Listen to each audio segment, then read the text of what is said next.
এই প্রিয়াঙ্কা, আমাকে তাড়াতাড়ি টিফিনটা দাও, আমি বেরিয়ে যাবো। হ্যাঁ, তোমার টিফিনটা দিচ্ছি।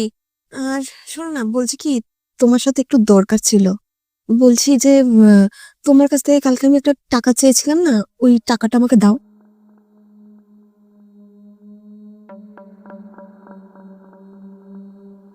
কি হলো, তুমি এরকম ভাবে তাকাচ্ছ কেন আমার দিকে?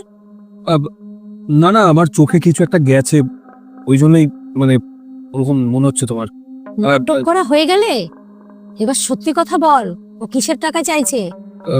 না না মা, ওই ও অ্যাকচুয়ালি ওই ওই টাকাটার কথা বলছিল। ওই আমাদের বাড়িতে যে মেয়েটা কাজ করে, ওর স্যালারি দেওয়ার সময় হয়ে গেছে না, ওকে টাকাটা দিতে হবে, তো ওই টাকাটাই ও চাইছিল আমার থেকে। না না, আমি তো কাজের মেয়ের স্যালারির কথা বলছি না।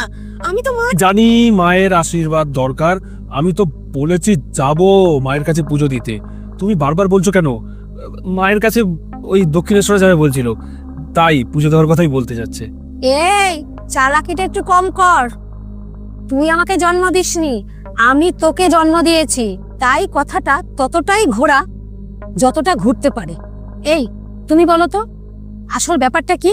আসলে কালকে মার চোখের অপারেশন, তাই আমি ভাবছিলাম যে মাকে যদি কিছু টাকা দিয়ে হেল্প করতে পারি আর কি। তুমি কে এসব ভাবার? আর তুমি কি রোজগার করে আনো? টাকা কি গাছে ফলে যে তুমি যাত্রার উপরে খরচা করবে? মা, তুমি এটা কি বলছো? যার কথাও বলছে সে ওর মা। তুই চুপ কর, তুই আমাকে শেখাতে আসিস না।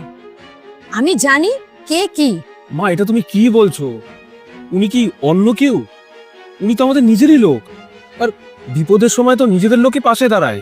তুই বিয়ে করে এত মাতব্বর হয়ে গেছিস যে আমাকে জিজ্ঞেস না করে তুই তোর শ্বশুর বাড়িতে টাকা দিবি? তোর থেকে কি সাহায্য চেয়েছে? চেয়েছে সাহায্য? তোর থেকে যখন নিজের লোক টাকা চাইনি, তখন তুই যেচে কেন দানবীর কর্ণ হচ্ছিস?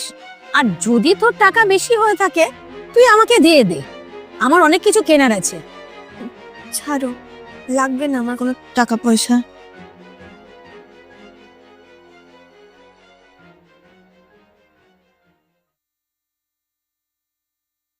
শোনো, আমি মাকে টাকাটা পাঠিয়ে দিয়েছি। কেন দিতে গেলে তুমি টাকা? আবার তোমার মা জানতে পারলে এই নিয়ে একটা আবার ঝামেলা সৃষ্টি হবে। আচ্ছা, তা মাকে বলবে কে শুনি? তুমি বলবে, যেরকম সকালে বলেছিলে। দেখো, আমি তোমাকে আগেও বলেছি, এখনো বলছি, সব কথা সব সময় সবার সামনে এরকম ভাবে বলবে না।